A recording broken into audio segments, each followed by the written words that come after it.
Welcome into a Thursday episode of the Baseball Insiders. Thanks for rolling with us. I am Adam Weinrib, your host, as always. And today in our MLB Insider Robert Murray's place, holding down the fort is another member of the Bet-Sided team and an affable gentleman and someone who enjoys Moosehead on tap. I've had it once. I didn't dislike it. Iain MacMillan. Iain, thanks for joining me, man. Yeah, I'll take it. Yeah, Moosehead, one of the great Canadian beers out there, if anyone has a chance to try Moosehead. But yeah, going from Robert Murray, a very intelligent, smart baseball guy, to just a top 10 idiot on planet Earth who just likes to gamble on baseball. Quite the difference. But I'll do my best to fill in his shoes here for this show. I know you will. You do every time I watch you. And obviously, you have a lot on your plate today with March Madness. And so I will do my best to not keep you on this stream for too long because I know my eyes are darting. Did you have Furman over Virginia, by the way? It felt too obvious, and so I didn't want it. But did you have that? I took Furman plus the points in terms of a bet. My bracket, though, I had Virginia advancing. So it looked like it was going to be the perfect result for me. But, I mean, I'll take it. That was an electric ending. At the end of the day, I just want some excitement. I had Virginia advancing and losing to Charleston. So like an idiot, I was like, well, they'll lose to a double-digit seed, but I picked the wrong one because I don't do that for a living. Yes. Well, it's tough. It's tough out there. I thought maybe I was going to be the one person to complete a perfect bracket this year, but turns out that dream came crashing down pretty quickly. So no 1 in 10 billion chance for me this year, maybe next year. No, Warren Buffett had the big check. He was ready to ring your doorbell, and then unfortunately had to shuffle away. Yeah, I thought this was the year. Oh, well.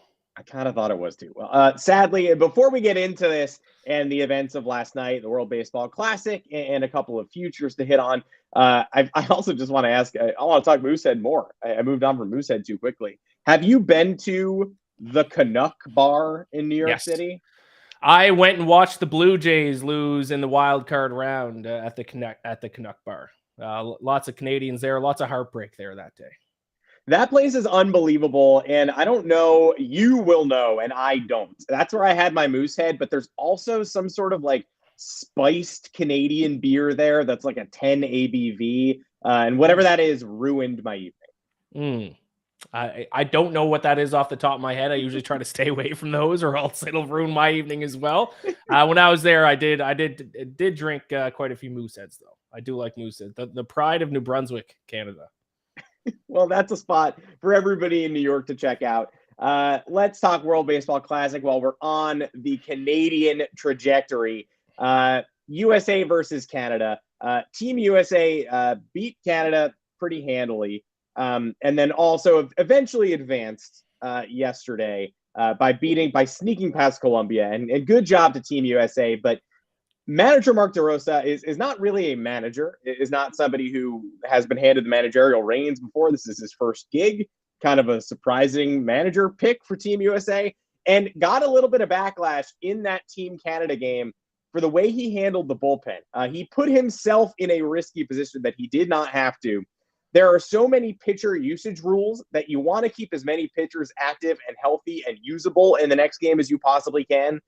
He did not do that. In the blowout victory over Canada, he warmed up Miles Michaelis, a starting pitcher, midway through the game, and a fan in the stands chronicled how this went down. The bullpen phone called, got him hot early in the game. He sat down, told the people around him he wouldn't be pitching. Then the phone rang again around the 6th. Reliever Daniel Bard and the bullpen coach laughed at DeRosa calling the pen. Michaelis had already sat down, said he wasn't going to come in, had to get hot again. That is the type of injury risk we cannot afford. So you're watching the Canada game from a different perspective. I'm watching because I'm worried about Mark DeRosa's managerial skills moving forward. What were your takeaways from watching USA Canada, Canada's run in general, and how do you sort of handicap the USA part of this tournament moving forward? Yeah, I didn't, to be honest, watch a whole lot of this. When I tuned in was when Canada had a chance to advance because they had to play Mexico there yesterday. What time was the USA-Canada game on? I feel like I slept through. Was it late? You did, because for some reason they put the USA on every night at 10 p.m. And I dedicated myself to watching the Colombia game last night because it was a one-run affair. But 1:15 a.m. is no time to be going to bed in a 3-2 game on a Wednesday. Yeah, especially with international baseball and in terms of what I'm looking to spend my midnight doing March Madness week. But yeah, I woke up, I saw the Canada just got destroyed by US, but we still had a chance to advance. So I did watch the game yesterday against Mexico because if they won, they would have advanced. But I think it was 3-2. They hung in there, bottom of the sixth. Randy Rosarina, is that who it was for Mexico? Just with one swing of his bat, just stabbed the entire country of Canada in the heart. I didn't have much faith in Canada in that game, to be honest. We are not a baseball country. I've never looked at Canada as being a baseball country, but then they gave me just enough hope for my heart to get completely ripped out. So shout out Randy Rosarina. But my big takeaway, and this is kind of what happened to Freddie Freeman for Canada, although thankfully it doesn't seem to be a very serious injury, but obviously with Edwin Diaz last night, is injuries. I just feel like this, and I'm interested to hear your take on it. I feel like this is the worst time to do this tournament. Like, wouldn't you rather do it like December, January, not right before the season? If these guys get any type of serious injury or even a minor injury, they might miss the first week, the first couple weeks, or in the case of Edwin Diaz, I guess in that case, it wouldn't matter when this tournament would happen. Looks like he might be out for the entire year. So just when it comes to injuries, this doesn't seem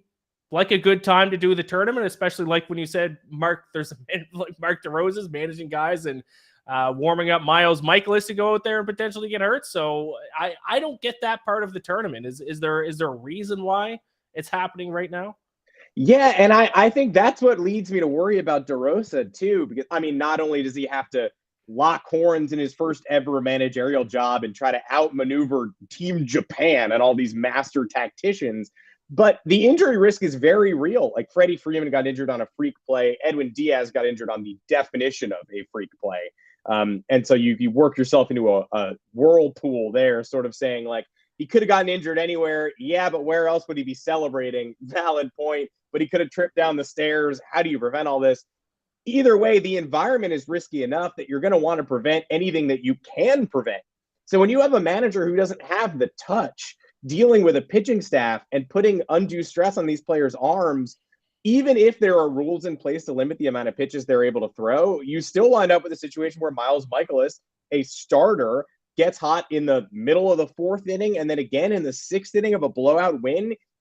People are laughing at him as he jogs in for the bullpen because they know this could go one of two ways. And you're right. I think a lot of people, let's go into the Edwin Diaz of it all. But it's bringing up larger conversations. Like you mentioned, why now? Why mid-March? Why this really condensed sprint? It's a less than 2-week tournament. It's like March 9th to March 21st. I have seen it thrown out. People are saying, what if, we only do this every couple of years anyway. What if we remove the All-Star game one year and turn the All-Star break into an 11-day break? Like, I believe the NHL used to do this for the Olympics, right? They would sort of do a long extended break in the middle of the year to send the top talent out there. How do you feel about that? Because I love the All-Star game, but I'm not opposed. I do. I love that idea. Why not? You could even do the home run derby. You could do that, except it's the international version. Yeah. I love that idea. But then again, of course, you got teams who are going to be gearing up for the playoffs who aren't going to want to send their star pitchers to go waste their arm in a full 11-day tournament either. So you have that side of it. So, but I do, in theory, I kind of like that idea.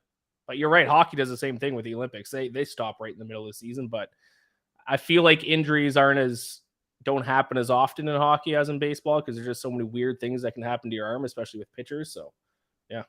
Yeah, it's tough. It's tough because the overuse, I mean, theoretically, a pitcher's arm in the middle of the season is going to be more used to the rhythm than it would be right now, but you just never know because it could snap. Anybody could snap at a moment's notice. That's why you don't bet on pitching so much. And I think I saw, and correct me if I'm wrong, I think Max Scherzer talked about that. That's why he didn't compete, I believe, right? Because he said he like his arm's just not ready to throw in these types of situations, and he's just asking for an injury at this point if he goes and competes in it. Yeah, ironically, it feels like it's all of the other Mets other than Edwin Diaz who sort of have that reasoned take. Like Scherzer did say that. Brandon Nimmo, a lot of people were circulating yesterday saying, clown on me if you want, but for me at this point in my career, I want to win a World Series. I don't want to win the World Baseball Classic. And Diaz is horrible injury yesterday. We learned today he is out for the year. It's a torn patellar tendon. It's like 8 months best case scenario. It changes everything for the New York Mets. You can say, you can plug and play a closer. I mean, you can always figure out somebody else to get a save. I mean, the Mets are a great team. They're going to be leading in the ninth. David Robertson can go vulture some saves, etc. But Edwin Diaz is in his first year of a massive contract. He's also the identity of the New York Mets, the trumpet celebration, all that pomp and circumstance. And he's out for the year because he is leaping in a big old celebratory pile at the end of Puerto Rico, knocking off the Dominican Republic last night. And he ends up a couple of seconds later, you don't get a clear view on the broadcast, but suddenly he's in a wheelchair and everyone's in tears. I mean, this affects everything. This affects the NL East. This affects fantasy baseball, the trickle down. And this certainly affects the Mets title chances. I don't think I'm exaggerating when I say that I did not expect an injury quite this impactful from World Baseball Classic competition. Yeah, it's a tough one. I've kind of adopted the Mets as my National League team now that I'm living in New York. Now I'm disappointed I'm not going to see the Trumpets. I mean, call the Trumpets for what it is. It is kind of corny, but it's kind of electric when you're there at the stadium and he comes out and the Trumpets start playing. Not going to see that at all this season. Are the Mets cursed? Would be my next question. As a franchise, I know a thing or two about cursed franchises. I think maybe I certainly didn't help the Mets curse by starting to cheer for them. They feel like a cursed franchise. This kind of thing only happens to cursed franchises. This is the most cursed injury I've ever seen. And I know that's not fair, but it leads to this. It's funny because it feels like it should be a separate discourse, right? You and I are going back and forth saying, how do we best prevent arm injuries? And it's totally fair to want to say, can we move this earlier, later? What do we do with the World Baseball Classic? You know, it's not the Olympics yet. A lot of people are saying that, but maybe it could be down the line. The goal is for it to feel like baseball's celebration of the Olympics. So there's that. There's the wear and tear issue. There's what do we do with these bodies? But then this is a complete freak injury. It's easy to tie it to the World Baseball Classic. That's where it happened. It's also easy to say he wouldn't be celebrating in this fashion at Mets spring training camp. When else would this have occurred? But at the same time, it's very difficult to tie this to a specific moment in time. It's just a cursed type of injury. Yeah, it's it's a cursed injury. There's nothing else to say about it. There's cursed injury. I feel for the Mets fan base. Sucks. It's really quite bad. We were going to talk in a little bit anyway about, this isn't the only Mets injury of the week either. It's the most visible because somebody made the good point on Twitter that I don't know if we'd be having the same World Baseball Classic discourse if this were Edwin Diaz's brother, Alexis Diaz, the Reds closer. Like, Edwin Diaz is a central figure in Major League Baseball on a team expected to compete for a championship. And so the Mets are going to be a louder conversation than the Reds losing a high-quality reliever. And lo and behold, this week back at camp, Jose Quintana, who the Mets signed to be probably their 4 starter behind Scherzer, Verlander, and Kodai Senga, the Japanese import, they found a lesion on his rib. It was benign, but you never want to hear the word. I mean, when the options are benign or malignant, sure, you want to hear benign, but you never really want to hear benign on a baseball injury report at all.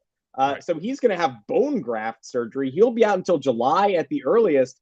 The Mets rotation is now completely changed, and the Mets bullpen has to be reshaped. Does this change your calculus in the NL East at all?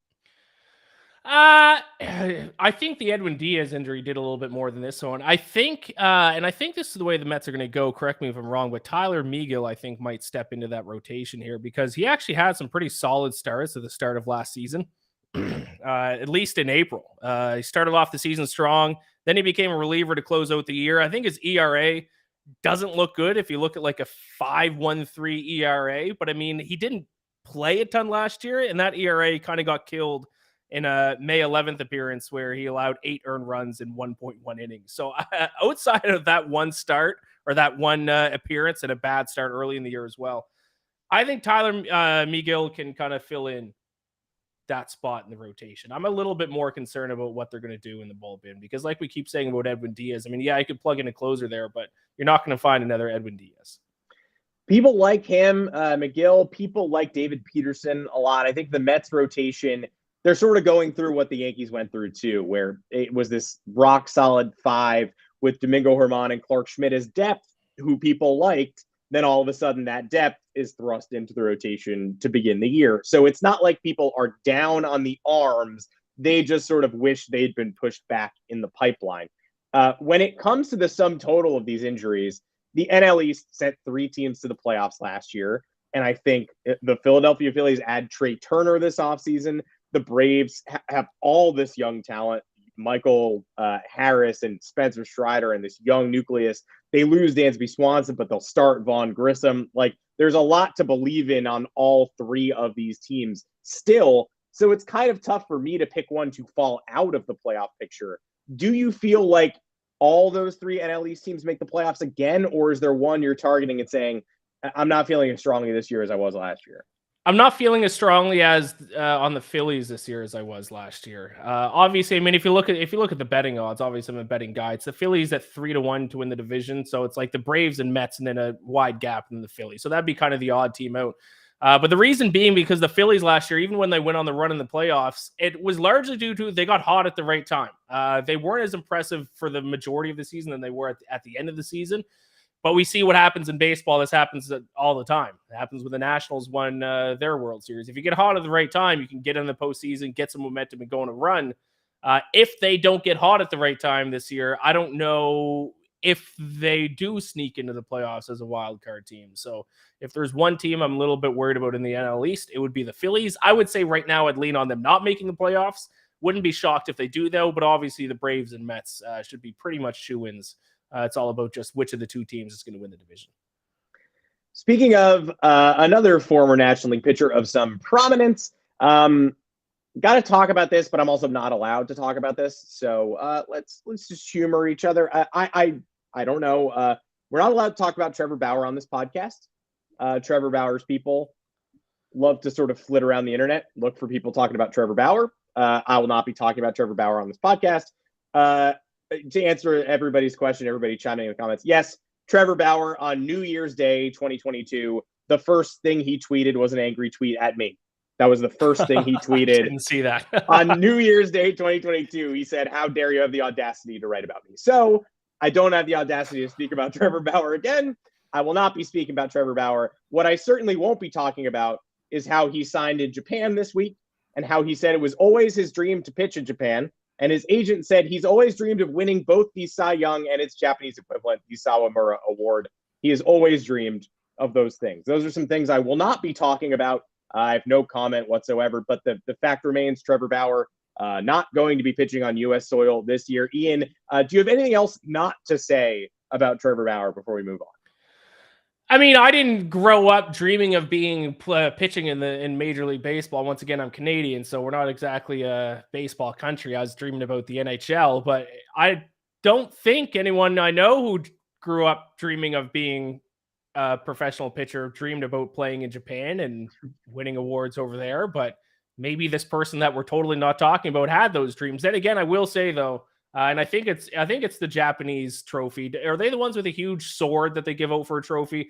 Because I will admit, if I was a kid and I saw that sword, I might dream about winning that. That's an all-time great trophy. So I'm not going to talk about the guy that I'm not going to talk about specifically. I will say the sword that they win in Japan is pretty cool, though. It is very cool. And if the person we were not talking about, if that were the specific ambition, then you know what? I can see it, but I also feel like this person could probably buy a sword on the secondary market. So yes. Yeah, there are other ways to snag one without signing a contract in Japan, which of course this person that we're not talking about did this past week. I also want to mention this with you. You are a Toronto Blue Jays fan. Yes. I am a New York Yankees fan. I believe in the Blue Jays this year, but I believe in them about as much as I believed in them last year, which is to say that I think in many ways this offseason they borrowed from a strength to help create an additional one. Like their offense was so overwhelmingly good that they turned around and rebuilt the defense. You have Daulton Varsho, the huge trade, Gabriel Moreno for Daulton Varsho, your top prospect, but also the third good catcher you have, goes to Arizona for Varsho, who hit 27 home runs last year, very pull happy. The advanced metrics don't love the hard contact he makes. So it's a confusing profile because somebody like him who hits the ball to right field all the time, they move the fence in for him and for everybody else in Toronto entering this year. He's probably going to hit a lot of home runs and play very good defense. That said, swings and misses a lot, not a lot of walks. And if he's not the statistical best outfielder in Major League Baseball again, like he was last year, I don't think he has quite so much value. Kevin Kiermaier is defense first at this point in time. He also doesn't stay on the field much. George Springer, often injured. He says he feels healthy, but everyone says that entering spring training. And Teoscar Hernandez and Lourdes Gurriel Jr. and Moreno, who could have potentially had an offensive impact on this team, is gone as well. I still think this is a very good roster, and I think they are a playoff team, and I think they're right up there with the Yankees. But every time I sort of try to float that, I'm not seeing the rebirth and the I feel like this is a 95-win team at peak, and I feel like they still were that last year. So tell me why I'm an idiot, because Blue Jays Twitter hates me. They hate me a lot. Yeah, well, I'll say at least I think the Blue Jays thinking, I think they've made this pretty clear. Varsho is a left-handed back, correct? Yes.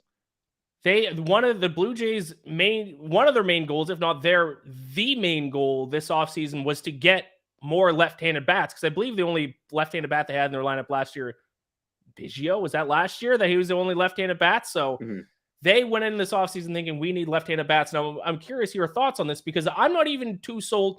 Do you need left-handed bats in your lineup? If you're as good of an offense as the Blue Jays were with mostly right-handed bats, is that even a necessary thing that a team with already as good of an offense as the Blue Jays should go into an offense and think, listen, we need left-handed bats? Because all those offensive guys they got are all lefties, but not going to be as good statistically. But does being a left-handed bat make up for it? I don't think it does. I don't really think it matters if you have the large majority of your bats being righties in the lineup. What are your thoughts on lefty versus righty? Yeah, what's funny about that is it's like the number one Yankee fan talking point too, because specifically the Yankees have succeeded with lefty bats, but it's because of that porch. Like if you've got a feature in your stadium where a lefty is able to just poke the ball out to right field and find the seats, 10 feet closer than any other area in the ballpark, you want to build around that specifically. And so when Brian Cashman forgets to sign additional left-handed bats, it's a very easy thing for fans to raise their hand and say, I figured this out. Like, where are two more lefties? And then we'll really get rolling. It's sort of tough to tell if it matters based on circumstance. And it definitely matters if you're the Yankees and your offense is in the doldrums and you're looking for a quick fix. But like you said, the Toronto Blue Jays already mashed the hell out of the ball last year for the last several years. I'm not sure if they needed a total redesign. And when I question the Varsho trade, that's really all I'm saying. I think he's going to perform to the back of his baseball card. The defense is going to be immaculate.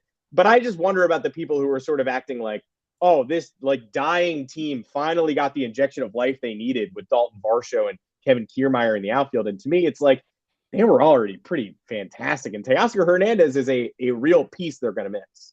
Yeah, and generally, once again, correct me if I'm wrong. I'm on a baseball expert podcast, so I'm very afraid to say something stupid. But left-handed bats are supposed to be better against right-handed pitchers. Am I wrong in saying that?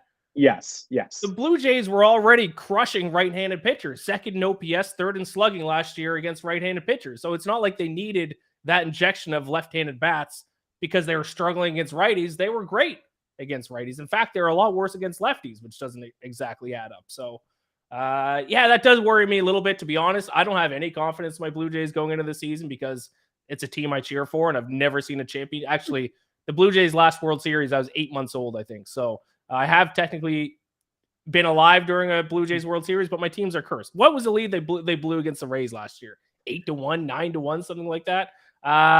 They'll make the playoffs, I'm sure. But I think they will once again blow it in the playoffs. But it's just... I don't fully trust them. They did add some depth to their bullpen. That should help. That was a weakness for them last year. I don't think they can live up to the likes of the Yankees, as much as that makes me feel sick to say the Yankees and the Astros, though. I think they're still the kings of the AL. We'll have you back on midsummer to see if we could revisit that. We shall see for sure. Again, the Blue Jays, the young offensive talent is overwhelming. It's just a rededication to something that I'm not sure if they had to remake their own image that way. One more thing I want to touch on. I'm going to lob a surprise DFA candidate at you and use it to talk about the Los Angeles Dodgers and San Diego Padres, just because I think it's emblematic of an offseason that does not get enough play for being deeply strange. The San Diego Padres have this unbelievable star-powered offseason, right? Their middle infield suddenly has Xander Bogaerts, Fernando Tatis Jr., Manny Machado. Even longer term, he opted out and came back. The Padres sort of blow out this offseason the way that the Dodgers have in the past. Meanwhile, the Dodgers, say what you will about Craig Kimbrell, but that was a splash they made last year. They don't make a similar bullpen splash this year. The infield, Gavin Lux's injury is horrific, but their replacement for him is Miguel Rojas at shortstop. They're playing a third base prospect at second base, Miguel Vargas. Chris Taylor goes from utility outfield to backup shortstop. There's all sorts of movement. You look at the Dodgers infield against the Padres infield, and it's very odd to see which team has the overwhelming star power and which team has the converted left fielder playing shortstop. And then who do the Dodgers guarantee a major league contract to this offseason? Reliever Shelby Miller signed to an MLB deal off 7 innings last year with the San Francisco Giants, and he strikes out 14. We love that. Sabermetric teams love that. But 6.43 ERA last year for San Francisco in 7 innings that barely count. This spring, even worse. He's allowed 9 hits and 5 earned runs in 2 2/3 innings this spring.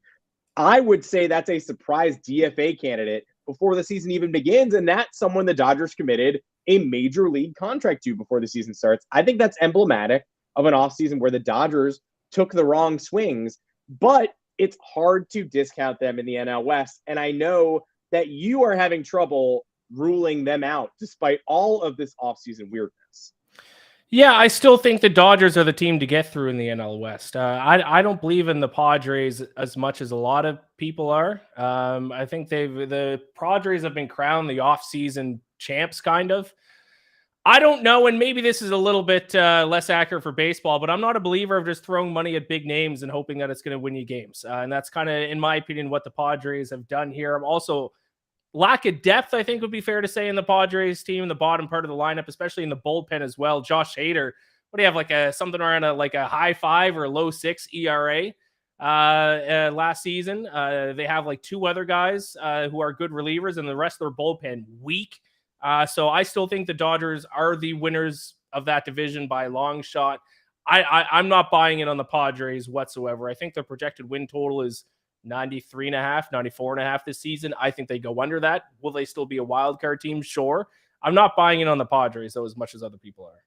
I love that perspective because you have not heard enough of that. And yes, Josh Hader, the strikeouts 81 in 50 innings. He obviously revamped himself when he came over to San Diego, but overall on the year, 5.22 ERA and subtracted 1 WAR from his teams, which is not what you want to do if you're an all-star.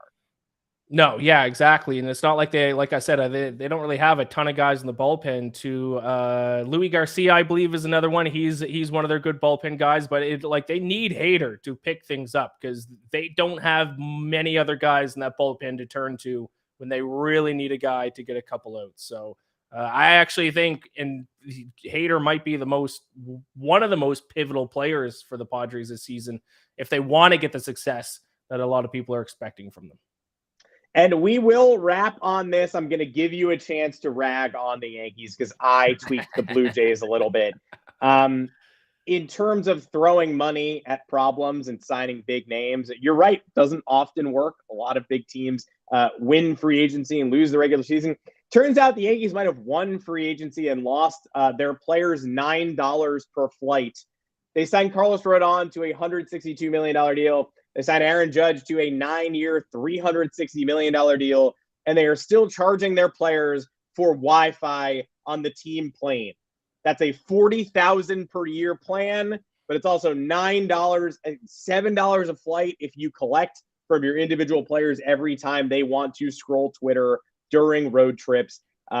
T-Mobile and Delta, though, have a relationship. So if you are a Yankee you're a T-Mobile customer, you get free Wi-Fi. So Aaron Judge apparently flies for free, but everybody else, $7 for the trip.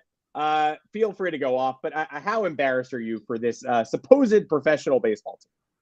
Yeah, they're a poor excuse for a franchise. They're supposed to be like the most popular and most, biggest franchise in sports, and now they're doing this.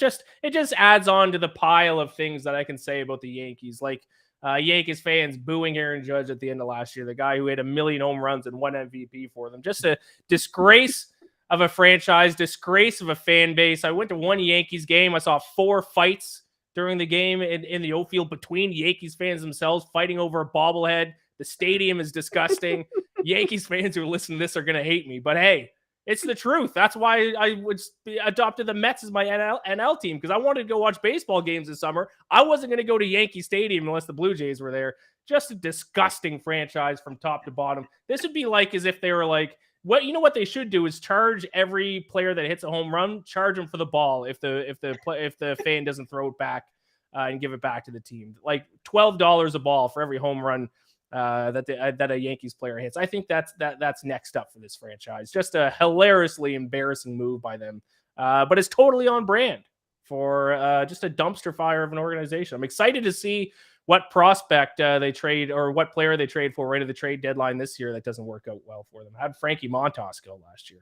Yeah, fingers crossed. I mean, as far as I know, I think this year I heard a rumor that they're going to force the players to wait in the steak sandwich line before the game and watch. They're going to have to pay for their own Lobels. That's $18 a sandwich, and it's not very substantial. So you're going to maybe need to buy 2. And rumor has it, I think Frankie Montas is actually going to be carving those steak sandwiches this year. Makes sense. As far as I've heard. So unconfirmed, but we do have to get to the bottom of that. Well, that was warranted. Thank you for tearing them apart, and thank you for joining the podcast, Iain MacMillan, bet-sided and a betting expert and someone who you can very reliably check in on if you want to check in on futures, figure out a way to use your money wisely this year. Real quick, this is usually the Baseball Insiders, but it's March Madness right now. Who are you backing? If you could give our listeners and our viewers one mention of a March Madness team that you have your eye on that you still think is a sleeper bet, where are you going? I think the best value on the board right now is the UConn Huskies. I think you can get them around 25-1 to win the whole thing, maybe just to win their region. Very underrated team, a team that statistically has no weaknesses. They can shoot the ball, they can defend, they can rebound, they can force turnovers. So UConn Huskies, if you're looking for the best value bet on the board, I think around 25-1 right now to win it all. I love UConn too. Well, this is the Baseball Insiders, but we'll give you the juice in whatever sport you prefer. We're live on YouTube Mondays and Thursdays, 3:30 Eastern time, twice a week, all off season and all regular season long. We'll be coming at you for emergency pods. We'll be coming at you with special guests. We will be here whenever you need us. And if you missed the live feed, you want to listen to the audio, we're on every podcast platform you could imagine: Apple, Google, Spotify, your special apps, wherever you collect and cull podcasts will be there. So drop us a subscription on the YouTube channel, on all podcast platforms. Drop us a 5-star review if you feel like it. People say anything under 5 stars is mean. I agree. Just not nice. Even if you think we're a 4-star show, don't leave a review at all. Just give us the 5 or give us absolutely nothing. Iain MacMillan, thanks again, man. I really appreciate you stepping in. And you don't get that level of torching my team from Robert Murray. So that's why you make the big bucks. That's why you're here. Thank you. I appreciate it. I hope my DMs aren't too mean from Yankees fans after the show, but I'm sure I'll have a couple in there. It can't possibly be meaner than what Jays fans had to say to me about Daulton Varsho last month. So maybe we'll be on the same page. Iain, thanks again, man. Thanks for joining us. And everybody, come check us out again next week. We'll be right back here taking Monday off, and we'll see you again on Thursday with Robert and I coming at you full throttle to catch you up on anything you missed during his vacation. Thanks, everybody, and we'll see you then.